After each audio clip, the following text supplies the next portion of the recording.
We're doing a final walkthrough at Home Avenue. This is about an 8 building condo complex. We did one roof last year, and this year we've done one roof. We'll probably just continue, hopefully, to do one roof a year as the homeowners association can pay for it. We've gone to a TPO, or a single ply membrane roofing system on these roofs, and the major selling points of this product are, well, the longevity and how long it's going to last. Its ability to stand up to ponding water. We're definitely going to take a look at some ponding that we have on this roof, and it also keeps the heat out of the building really, really well. So this bright white product that we're standing on reflects the sunlight incredibly well, keeping the heat out of the building. So we're going to start at the parapet walls. Anytime you're on a flat roof and you've got this wall, or this stepped up wall that surrounds the building, it's called a parapet wall. We can see that it's kind of wrinkly on top of the parapet wall. That material will flatten out and will look very nice and smooth and tight after maybe 6 months to 8 months being on this roof. It's very normal for it to be kind of wrinkly when it first goes down. The TPO material is welded to a product called clad metal, and so it's 2 inches down the wall on this side that you can't see, and 4 inches on top of the wall. So it gives us a nice 4-inch surface for the TPO to weld to it. We used 4-foot rolls of TPO on this roof, and I'm going to show you what the roll looks like. Maybe it's even a 5-foot roll. But this product comes on a roll, and if you look down at the roof, you can actually see bumps every about 8 to 10 inches along the seams, and those are the fasteners that hold down one edge of the TPO, and then the overlap gets welded down to the product with hot air. All of the penetrations around the roof get what's called a TPO pipe boot flashing, and you can see how it's stepped, and so we just cut this factory made flashing. Depending on how far you cut it down, is the larger the penetration of that's a sewer vent, a 2-inch sewer vent, and so it could go all the way up to a much bigger penetration up through the roof. Those are factory made for this product. Really, really good waterproofing solution. Underneath this caulking is actually I don't know if it's required on this size vent, but on a lot of the vents there'll actually be a hose clamp that holds the TPO to the pipe, and then you cover the hose clamp with the caulking so that it never corrodes, never rusts. Here we've got so obviously water can get in here. That is a sewer vent, so it's allowing sewer gases to escape up above the roof versus inside the home, so it doesn't matter if water gets in that pipe. Over here we've got what's called a T-top or a T-hat. It's a vent for air. It could be anything from a dryer vent to a oven vent over the top of an oven to a bathroom fan, anything that's moving air, and we don't want water going down into that vent. This again is factory made, and the TPO welds directly to the product with hot air. All of the seams have been tested. There is still a couple little detail items that need to be completed on this roof. Some of these T-tops are actually for ventilation, just for the insulated space. If you got a flat roof, you don't have an attic, but you still could have anywhere from 6 to 10 inches of insulated space. It's very important to ventilate that space. You'll preserve the plywood. We had massive plywood damage on this roof, and part of the reason we had so much of that damage was not only the roof was bad, but the ventilation, there wasn't enough ventilation. Any of these right here that have this style of cap, that's a heat vent. That's either going to be a furnace or that's going to be a water heater.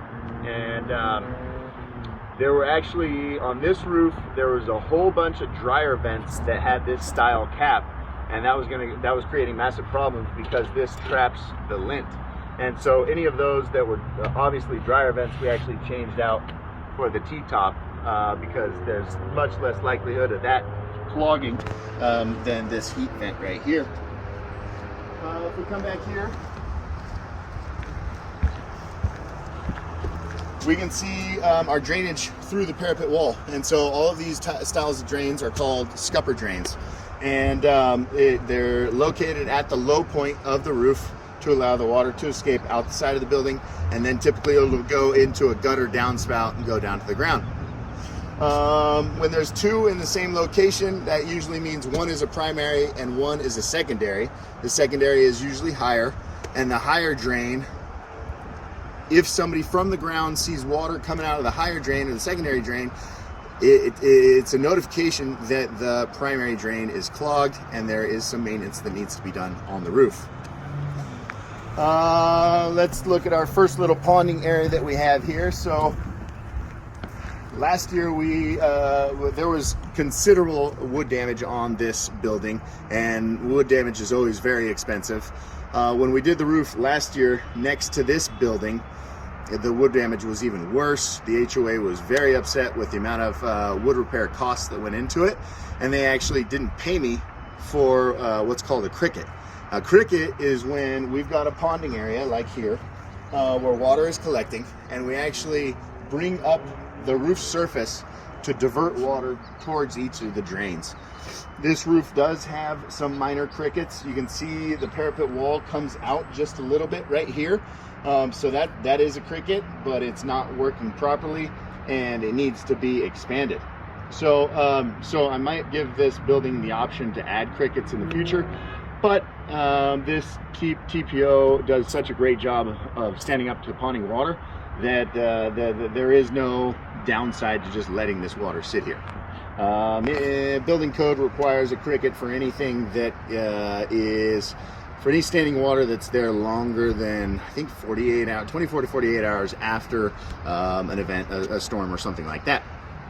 So, but it's an existing building, and if the building owner doesn't want it, then so be it. Let's keep moving.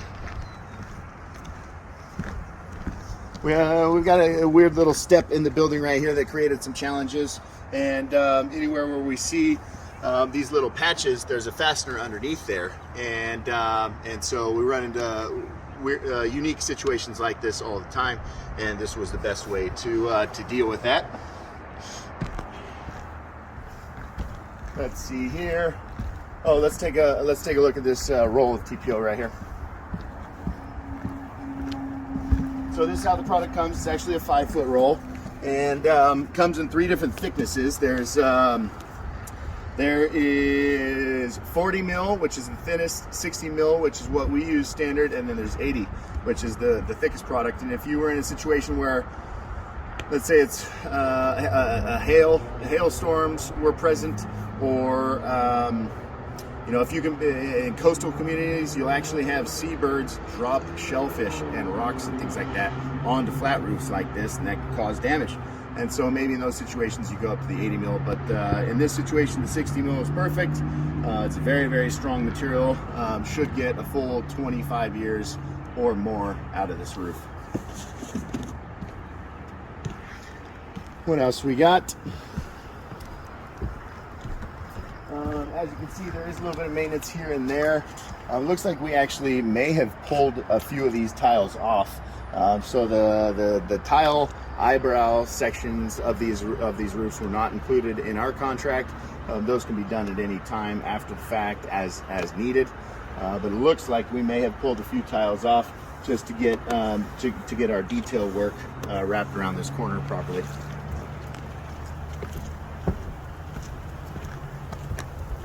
Again, some minor ponding. I'm not concerned about it. We'll disclose it to the building owners and see if they want to build crickets. But most of this ponding is about 1/4 of an inch deep, which is perfectly acceptable and should dry within 24 to 48 hours of the last rain. We'll be back tomorrow to finish up some of these little details. Here's what we call a T-patch. And these are some details that some roofers will skip. It takes a lot of extra time, but it really does make a difference. So if we look at anywhere where 2 seams intersect each other, you basically have a height difference in the material. If you can zoom in right here. So theoretically, this is lower than this, and so that creates a little bit of vulnerability. So anywhere where that vulnerability takes place, we put a T-patch over that area to reinforce it. Same thing here. This seam intersects this seam, and so that needs a T-patch there.